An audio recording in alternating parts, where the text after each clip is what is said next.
여러분, 제2차 세계대전 하면 어떤 이미지가 떠오르시나요? 아마 탱크, 전투기, 거대한 전투 같은 것들이겠죠? 그런데 이 거대한 전쟁의 향방을 가른 진짜 주인공은 사실 아주 작은 상자였습니다. 바로 애니그마라는 암호 기계죠.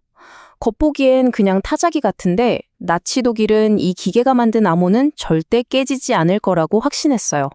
오늘 그 누구도 풀 수 없었던 비밀의 상자를 함께 열어보겠습니다. 아니, 정말 신기하지 않나요? 어떻게 기계 하나가 인류 역사상 가장 거대한 전쟁의 운명을 좌우할 수 있었을까요? 그 답을 찾으려면 먼저 이 애니그마라는 기계가 대체 얼마나 대단한 물건이었는지부터 알아봐야 합니다.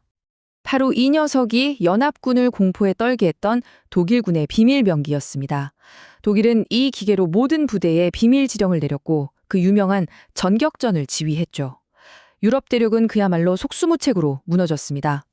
연합군에게 애니그마가 만들어내는 암호는 들리지 않는, 그래서 더 무서운 재앙의 속삭임이나 마찬가지였어요.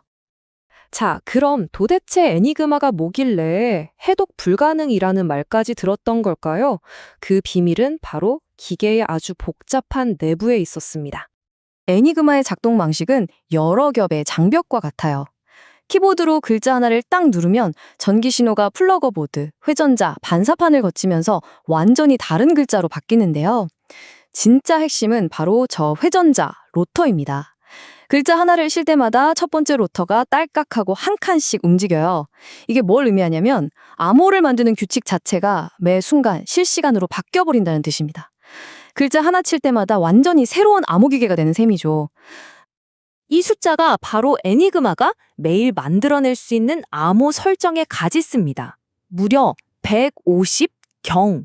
와, 이게 감이 오시나요? 0이 20개나 붙어 있어요.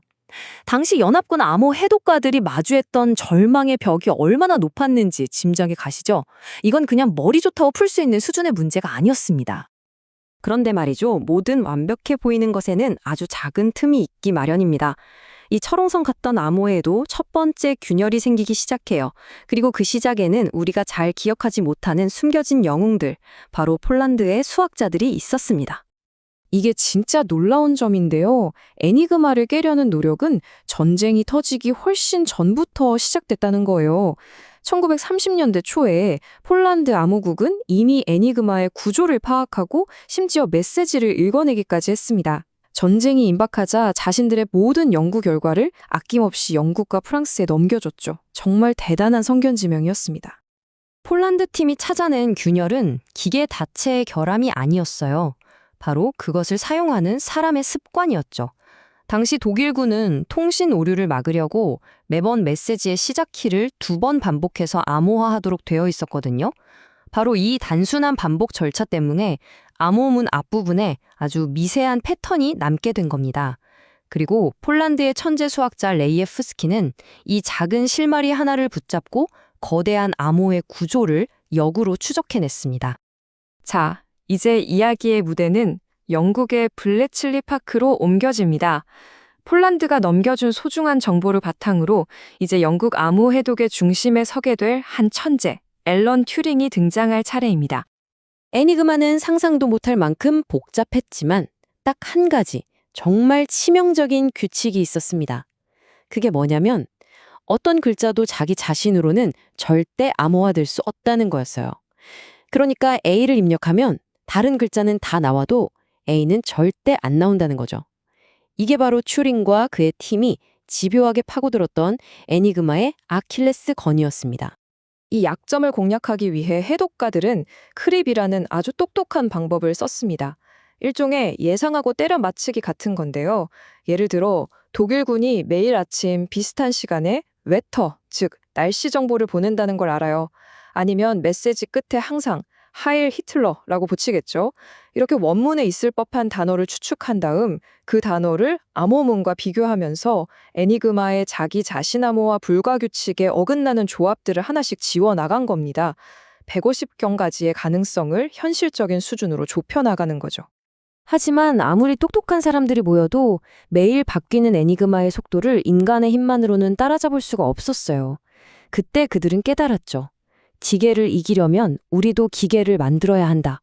네, 바로 이 생각. 이게 모든 걸 바꾼 발상의 전환이었습니다. 그리고 그 거대한 도전에 정면으로 맞선 인물이 바로 앨런 튜링이었습니다.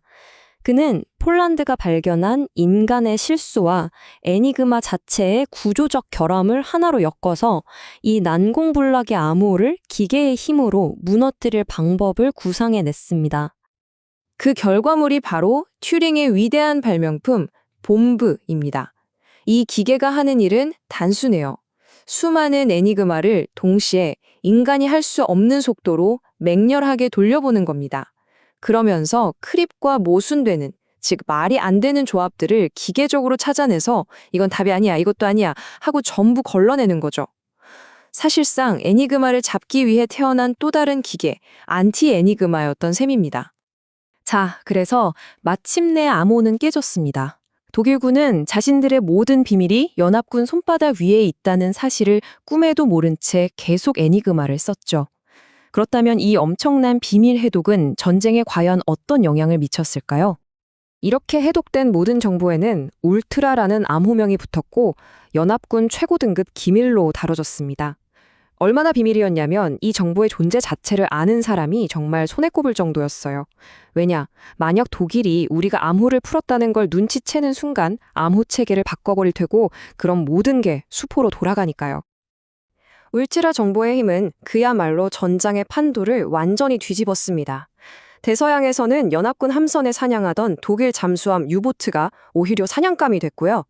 영국 하늘에선 독일 공군이 공습을 오기도 전에 미리 알고 요격할 수 있었죠. 독일군의 모든 작전 계획이 훤히 보였으니까요. 그리고 인류 역사상 가장 거대한 상륙작전, 노르망디 상륙작전의 성공 뒤에도 바로 이 울트라 정보가 있었습니다. 그래서 많은 역사학자들이 이렇게 평가합니다. 애니그마 해독이 제2차 세계대전의 종전을 최소 2년은 앞당겼다고요. 이건 그냥 숫자가 아닙니다. 이 2년이라는 시간은 수백만 명의 목숨을 의미했습니다. 단 하나의 비밀을 풀어낸 대가로 헤아릴 수 없이 많은 생명을 구한 거죠. 하지만 애니그마 이야기는 여기서 끝나지 않습니다. 놀랍게도 이 전쟁의 비밀을 파헤치던 과정에서 지금 우리가 살고 있는 세상을 만든 기술의 씨앗이 싹텄거든요. 네, 맞습니다. 우리가 지금 쓰는 컴퓨터, 스마트폰, 그 모든 디지털 기술의 시작을 거슬러 올라가면 바로 블레츠리 파크의 이 거대한 계산기계, 봄브가 있습니다. 특정 목적의 계산을 자동화했던 이 기계의 개념이 우리가 원하는 대로 프로그래밍할 수 있는 지금의 범용 컴퓨터 아이디어로 이어진 거예요. 전쟁의 절박함이 정보화 시대의 문을 연 셈이죠. 앨런 튜링의 유산은 컴퓨터에서 그치지 않았습니다. 그는 기계로 기계를 이기는 과정을 보면서 근본적인 질문을 던졌어요. 어라?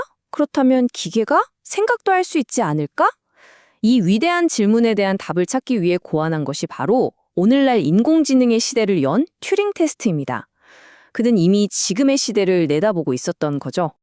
결국 하나의 암호를 풀려는 절박한 노력이 컴퓨터와 인공지능이라는 새로운 시대를 열었잖아요. 그렇다면 지금 우리가 풀려고 하는 이 수많은 기술적, 사회적 문제들은 과연 미래에 어떤 세상을 열게 될까요? 그 답은 어쩌면 우리 손에 달려 있을지도 모르겠습니다. 여러분은 어떻게 생각하시나요?